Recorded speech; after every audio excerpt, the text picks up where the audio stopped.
Welcome back, everyone. We're here today with episode 2503 of the Cabral Concept. We're going to be getting into the latest and greatest topic of vitamin D. It's so important this time of the year that you are getting it either from foods, from supplements, and probably difficult to get it from the sun, to be honest with you, but we've talked about that a little bit last week. I'm following up here today because I want to give you essentially the top 10 foods to be able to get vitamin D from on a daily basis. And if you can't, what else you can do as well. But what I want to share is just a recap. So vitamin D is one of the most essential vitamins in the world. Humans cannot live without it, okay? So it can lead to birth defects, childhood development-based issues, cognitive decline, bone health issues, osteoporosis, cancer, weakened immunity, type 2 diabetes, meaning glucose-based regulation, hormonal dysregulation, heart disease, premature death, and as I mentioned before, potentially Alzheimer's, at least dementia that we know of. So we know it's absolutely crucial. It's one of the 4 fat-soluble vitamins, along with vitamin A, vitamin K, vitamin E, and then there's vitamin D. And so it's essential, as we just said before, mainly known for, okay, if you don't get enough vitamin D, you can get rickets, your bones can become weak, and all these different issues. But honestly, it goes so much deeper because vitamin D is used for essentially every system within the body, and especially, I would say, immunity and hormone-based regulation. Now, here's where it gets a little bit tricky, is that the actual RDA for vitamin D is only around 600 to 800 IUs per day. So that's about 20 or so micrograms. I'll be talking about that in just a moment as well for the RDA. And yeah, I can't believe it. They're still only really recommending 800 IUs, and which is 20 micrograms, because they changed from international units to micrograms just a couple years back. So you'll see it written both ways. And I'm going to link up some research from Harvard University here as well. So if you want to go to stephencabral.com/2503, you'll get all of the research and show notes links. And I think Harvard actually is doing a pretty good job at this of trying to be unbiased, because even though the recommended daily recommendation, I don't even want to say allowance because the RDA, but it is what it is 800 IUs. But they're saying, okay, with that the average person from age 51 to 71 is getting about 308 IUs per day. So they're falling well below. But the interesting thing is that people are trying to rely on food where they're only getting on average 140 IUs per day. Now, again, the bare minimum they want is 800. So from food, they're only getting 140. Again, I'll share with you in the foods in just a moment. But the Endocrine Society says most people probably don't need just 800 IUs. They need closer to 2,000 IUs to reach adequate serum levels of vitamin D. And they say the upper limit is probably around 4,000 IUs for adults. We actually recommend close to that 4,000 IUs for most adults, and here's why. When you run your blood work, and I'm going to give you, again, some more stats in just a moment, but when you run your blood work, you want to be above 50 nanomoles per liter. So you want to be in I just typically let people know, you want to be between a 50 and an 80. Somewhere between 50 and 70, right in the 70s is going to be ideal. That means that your immune system, your bones, your hormones, all the systems of your body have enough vitamin D. Now, the problem is this. When you go to your PCP, they're going to say anything above a 30 is actually acceptable. So 30 nanomoles per liter, they're saying it's fine. 31's fine, but it's not. That is suboptimal vitamin D. That means, yes, you're not going to get rickets or your teeth fall out, but what's going to happen is that your immune system isn't where it should be. You might have fertility-based issues, glucose levels, dementia, etc.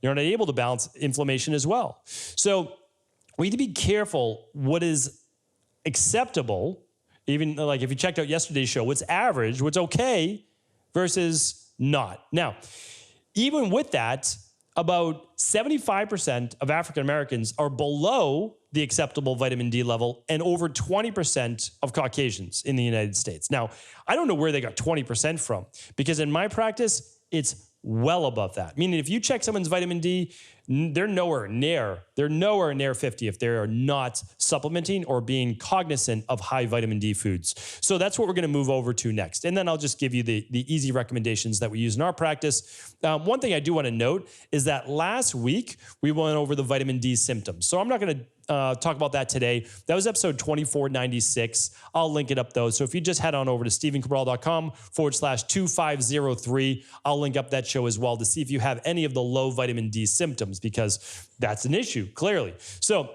here are the high vitamin D food sources. And as I share this with you, animal-based sources are going to be vitamin D3. And vitamin D2 is going to be from plants and fungi, basically mushrooms, all right? The vitamin D3 is the absorbable form, the most absorbable form. Vitamin D2, which is sometimes added to things like cereal or milk or nut milks, is not as absorbable, and it cannot be converted as well in the body. So always opt for natural vitamin D3 whenever possible. Now, if it is if you are following a vegan-based diet, then yes, you're probably going to get some fortified vitamin D in there, but they actually now make a vitamin D3 supplement that's a vegan vitamin D3 supplement that allows you to get the D3. All right, so that is that. So let's get into it now. And I actually am going to give you the exact amount per high vitamin D food. Okay, so number one on the list is wild salmon, and that is going to be about 28 IUs of, 28 micrograms of vitamin D per day. So a pretty good amount. So let's walk back just for 1 second. When you are looking at how many micrograms you should get per day. So if you want to be at the lowest level, I'm recommending, like, lowest level is 25 micrograms. Ideal that I've seen in my practice is going to be between 50 and 100 micrograms of vitamin D per day, which is 2,000 to 4,000 IUs of vitamin D per day. The only way that you know if you're between the 50 and 70 or 50 and 80 is to actually run an at-home vitamin D blood work test. And it's actually not blood work. All you're going to do is a little finger prick like you would for your glucose, and you can get your vitamin D levels. I'll link up the vitamin D test as well. Again, it's just going to be at episode 2503. All right, so wild salmon, and that goes for a lot of fish though. So the fish on that list is sardines, mackerel, and a lot of the fattier fish with the skin on. So all of those do count. I'm going to share with you just a few more. We've got salmon, we've got trout, we have sardines, we've got tilapia, but you have to be really careful with tilapia because most of it's farm raised. And then we have halibut. All of those are actually pretty good. But the only ones that really move the needle are going to be the wild salmon and to a degree trout and sardines. Again, it's always going to be the fattier fish with the skin on. All right, number two on the list, and I want to qualify these as well, is actually mushrooms. So they're crimini mushrooms, chestnut mushrooms, but they need to be exposed to UV light.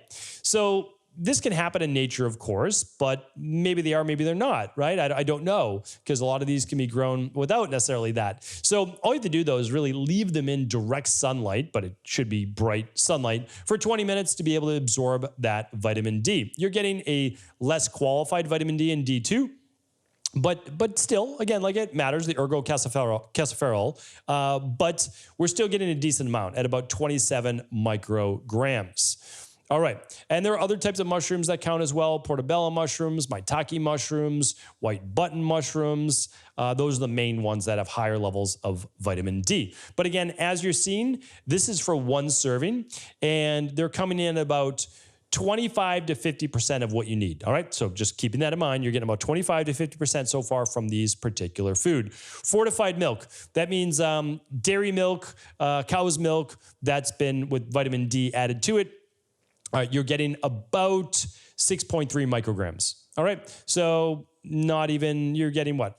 Somewhere around 10%, a little bit, maybe just a little bit more than that from fortified milk. This, again, keep this in mind for children as well. If your children drink cow's milk, still not getting the vitamin D that they're going to need as well. Children need about 10 to 20 micrograms per day, about 500 to 800 IUs. And then as their body weight climbs, typically we just use a multiple of around 35 or 36. So again, I typically always say 36 because that's how I learned it. So 36 times your body weight will give you the amount of vitamin D you need per day. If you weigh 100 pounds, well, you need then 3,600 IUs per day, right? So that's how it works. And then for every 1,000 IUs is 25 micrograms. I know it's like, why do they make all the changes? Well, they decided to make the changes, so it is what it is. We need to live with that. So that's the conversion though, and I'll leave that today as well at 2503. All right. The nice thing is that you can get just as much vitamin D from non-dairy milk as from cow's milk. So you can actually get more vitamin D and calcium actually from almond milk than you can oftentimes from cow's milk. Now, I'm not saying to go out and drink almond milk, but you can if you'd like, right? So we don't have to play favorites there. You can decide on what works for you and your family. All right. The next one is going to be fortified cereal. This one I'm bringing up because it's not a recommendation. 2.5 micrograms. It's such a small amount, honestly, in cereal, but a lot of them are claiming get your daily vitamin D from cereal. It's first of all, it's vitamin D2 that they're adding. It's more synthetic. It's not ideal. It's not even recognized by the body before it has to get converted. Same with the fortified orange juice. You'll see a lot of juices out there, you know, naturally high in vitamin D. It's not, right? It's fortified. They're adding more vitamin D to it. You can see it in the other ingredients. So not a fan, especially with the amount of sugar that you get. You're getting like 20 to 25 grams of sugar per 8-ounce glass of juice. And so eat the fruit, don't drink the juice. That's what it's all about. All right, let's give you a couple more. Eggs. A lot of people say, well, eggs, the egg yolks, higher in vitamin D. It's really not. It's 1.1 micrograms. So you'd have to eat a whole lot of eggs in order to be able to get the vitamin D going there. Pork and meat are another one. They're at about 2.1 micrograms. So what can you really do to get an adequate amount of vitamin D? All right, so you can actually eat cod liver, regular liver, or a wild fish with the skin on. Those are the most predominant ways to actually be able to say, okay, I'm not going to use the sun or I'm not going to use a nutritional supplement in order to get my daily vitamin D, because all the others are just not moving the needle. So a lot of the wild fish, as I mentioned before, the sardines, the trout, the salmon count, the cod liver oil counts. And then you could do some beef liver or cod liver oil. I shouldn't say cod liver oil because it's not as high. You actually need the condensed liver itself, which most people aren't willing to do. So in summary, I just wanted to share with people, it is extremely difficult to get it through food alone. As I just quoted from the research, the average individual is just getting a little over 140 IUs from food alone. So again, it's very, very little. And it makes sense, again, based on what you need to eat. Because really, unless you're eating wild fish with the skin on, you're just not going to be able to get enough. I mean, it's very, very difficult. So I just wanted to share that with you. There's no reason why you shouldn't be eating many of these high vitamin D foods. You should, but it's just not going to substitute for you getting a tan, meaning that's how you get your vitamin D. You can't just be in the sun.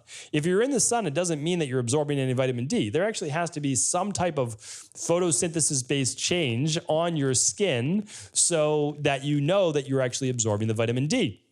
And the other way is through nutritional supplements, a good quality nutritional supplement, ideally a vitamin D3, the calciferol-based form, is how you're going to know that your immune system, your anti-cancer, your anti-dementia, your anti-osteoporosis, all of these things are actually functioning at the highest level. And what I would say is this: eat your normal diet, right? Whatever vitamin D foods you want to include.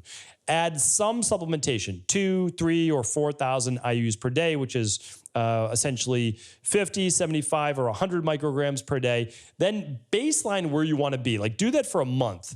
And then run your vitamin D levels saying, okay, this is what I can maintain. Where are my vitamin D levels? Or if you want, what we do in our practice is we run them without changing anything to do with the diet. And they're just getting their normal sun, eating their normal food. Okay, a lot of people come up in their 37. All right, well, that's not ideal, right? So then we say, this is what we're going to do for supplementation. We're going to eat these healthy foods, and then we're going to test 6, 10, 12 weeks later, look at the levels. Okay, now you're a 58. That's the ideal for you. We're just going to maintain that, right? So that's the easiest way to do it. Hopefully today's show was helpful. What I'm going to do is list the high vitamin D foods plus the Harvard research and the previous podcast on vitamin D as well. I can link up how to get the vitamin D lab test too. I just can't link up supplementation. The supplements that I use in my practice are at stephencabral.com/shop. Feel free to purchase one for yourself or your family, or just understand what we use, and you can use your favorite practice recommendation as well. And that's obviously no problem at all. All right, head on over to stephencabral.com/2503 for all of the show's details and takeaways. Take care, everybody. Have a great rest of the day.